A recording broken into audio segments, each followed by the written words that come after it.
Today I learned. A single bullet, not just tearing flesh but piercing a delicate piece.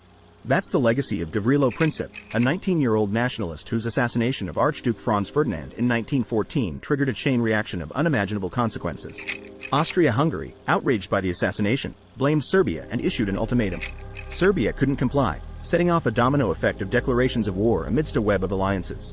The dominoes toppled. Russia, bound by its alliance with Serbia, mobilized its army, prompting Germany to declare war on Russia.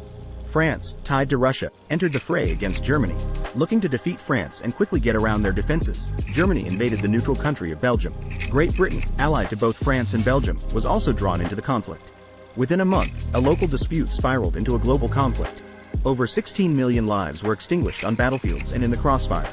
Empires crumbled, maps were redrawn, and the world bore scars of the Great War, long after an assassin's gun fell silent. Did you know? 1916. The Eastern Front.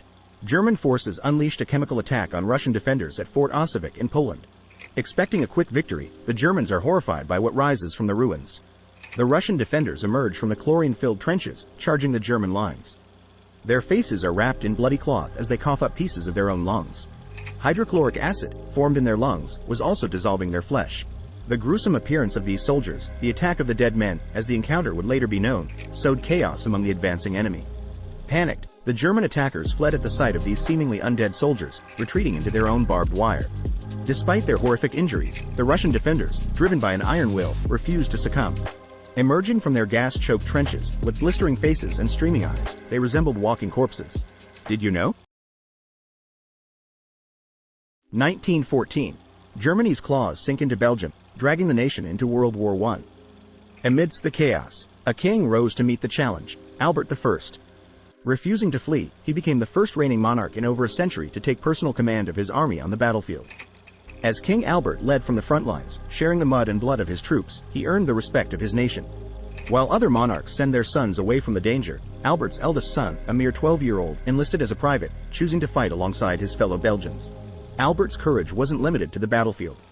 Appalled by the war's carnage, he pursued a no victors, no vanquished peace solution to save lives and safeguard long-term European stability. However, neither Germany nor the Entente favored his vision, clinging to dreams of total victory. Though his peace efforts failed, King Albert's resolve never faltered. At the war's end, he led the final offensive to liberate his ravaged country.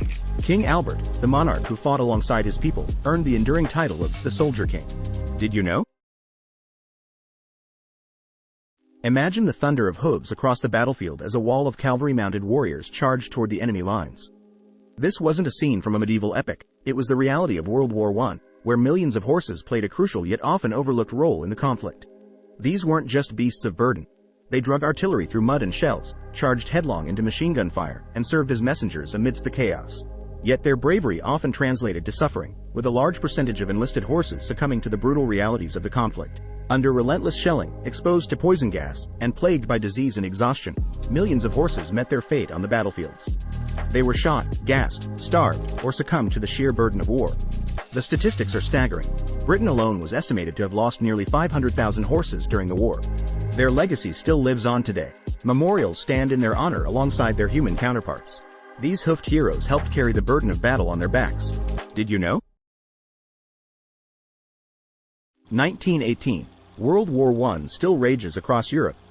Fueled by patriotic fervor, Quentin Roosevelt, son of President Theodore Roosevelt, enlisted in the newly formed air service.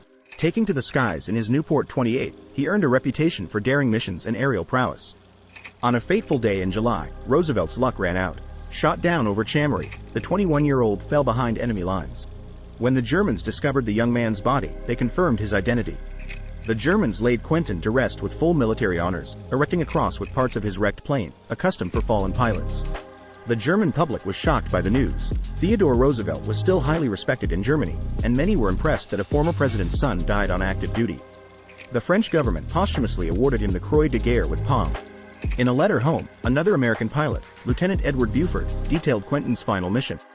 Buford was also reported as missing in action, but he managed to land safely. Did you know?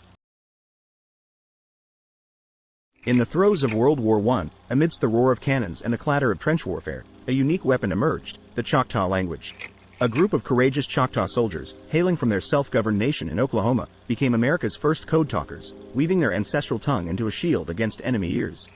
German forces not only spoke excellent English but had also broken American military codes. Colonel Alfred Wainwright Bloor, noticing the conversations of Choctaw soldiers serving in his unit, realized their language offered an unknown cipher against the Germans. This gave birth to the Choctaw Code Talkers.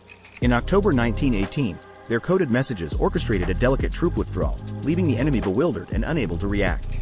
Military terms found ingenious translations: big gun, for artillery; little gun shoot fast, for the machine gun. Captured German officers confessed to their confusion of the Choctaw coded communications. The legacy of these unsung heroes not only played a pivotal role in securing victories in World War I but also paved the way for future generations of Native American code talkers in subsequent conflicts. Did you know? The world breathed a sigh of relief on November 11, 1918. World War I, the war to end all wars, was finally over. But just minutes before the armistice took effect, a young American soldier named Henry Gunther became the final casualty of the conflict.